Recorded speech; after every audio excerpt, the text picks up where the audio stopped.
Hello everybody. I just wanted to make a follow-up video um, to the video that Tony was kind enough to feature my theater in. I don't have the editing equipment or the skill set, not even close to what Tony has, but I just wanted to do a follow-up just to kind of explain some of the things that people have been asking me about and my thought process and how I came to put this all together. Just a little bit about me. I'm 60. I got hooked on audio equipment at a very early age. My dad passed when I was young, but he was a big music fan of jazz. And when I was about 13 or so, I was at a friend's uncle's house, and he had these huge Altec Lansing speakers with a Macintosh amplifier. And he turned on, I don't even remember what it was. I think it might have been Jimi Hendrix, but I'm not sure. And when I heard it, it floored me. I mean, instantly floored me. And I've been hooked on this stuff ever since. So, you know, I'm just going to walk around, point out a few things that, and again, anything I say is just my opinion. Just kind of keep that in mind as you're watching this, and I just hope to answer some questions and just kind of give my thought process that I went through when I put all this stuff together. All right, so let me go ahead and grab the camera and I'll get started. So let me start at the rear of my processor, which is the Marantz AV8802. As you can see, it has RCA and XLR outputs, which gives me access to any channel, whether it's rears, sides, heights, fronts, whatever. I have an XLR and an RCA for each one, so that's how I'm able to duplicate what I did with two sets of side speakers, two sets of rear speakers, and an extra set of Atmos speakers. And then if you look down here, this is my Balanced Audio Technology tube preamp. So these two XLR cables right here that you see plugged in right now are feeding the amplifiers out in the front, those mono blocks.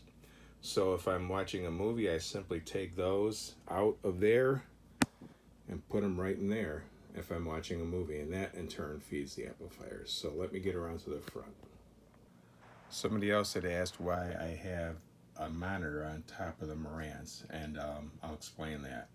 If I go to do any kind of adjustments on the flyback here, as you can see, that's all the information I get right there. That's it, off the Marantz itself. If I go up here, I have everything right in front of me. It's much easier to navigate that way.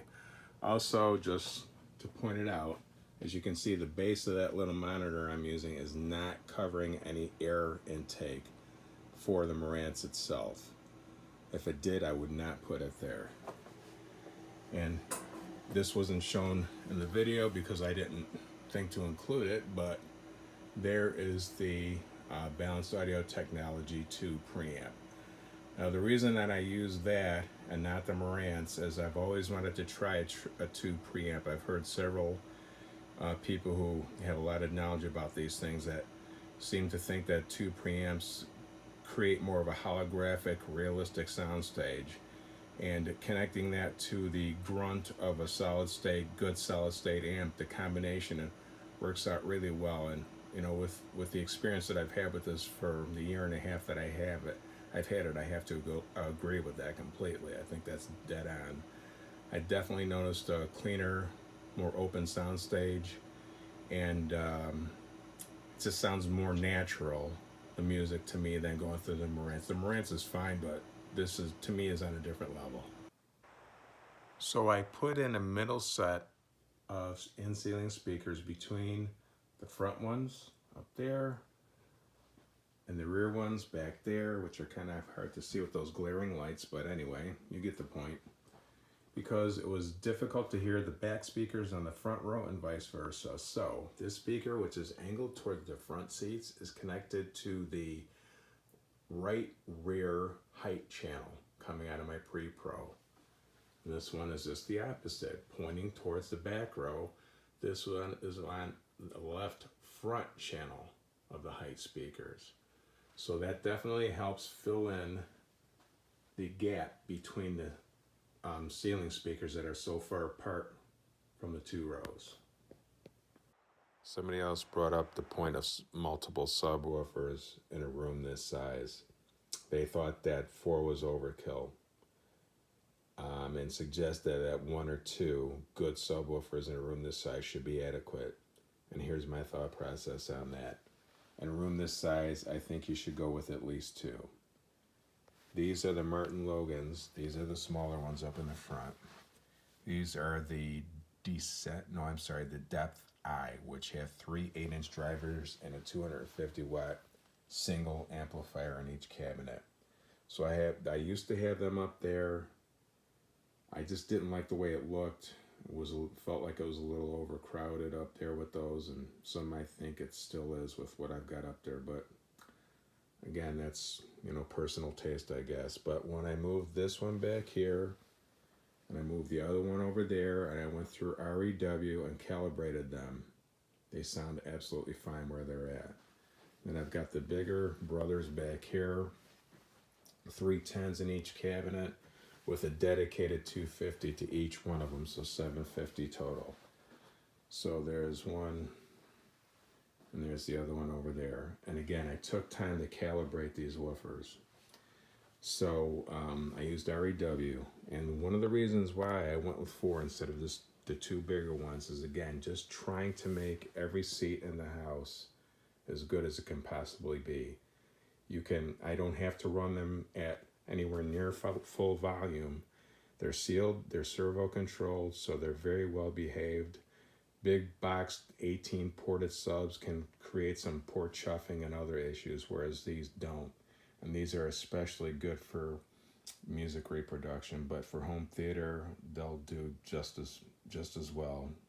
They won't give you the output and the super low frequencies that a ported 18 will, but for me and my use, for daily use, they work absolutely well. And for music, they're so much better, in my opinion, again, than a big box subwoofer would be. As far as these back speakers go, these used to be my main front left and right speakers, the big ones on the floor. The other ones up on the wall were my matching side surrounds for that system when I had all Definitive technology. I have no problem with Definitive technology. I still like their stuff. If I didn't, I would have sold these, I mean to say. But here's the thing. Too many people, and I was guilty of this at one point too, go strictly by specs. I am telling you right now, specs can be misleading. Some manufacturers can claim, and I'm not saying that Definitive did this, but it does happen. And I'm not saying that they didn't exaggerate things a little bit. I'll just leave it at that. But these speakers have 7 drivers, including a powered subwoofer in each cabinet. They're big, they're heavy, they're really good speakers. On the other hand, those speakers up there, which are smaller, almost as heavy, even though they're smaller, with only 4 drivers per cabinet, especially for music, kick the living crap out of those Definitive technology speakers. The music clarity, the placement of the instruments and the sound field, which is aided by the amplification and the preamp that I'm using, but at the end of the day, it's the speakers that produce the sound, but you have to feed them well. If you buy a Maserati and you put shitty gas in it, what's going to happen?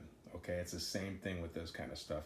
Too many people pay too much attention to specs and things like that. Specs, numbers matter, but they don't tell the whole story.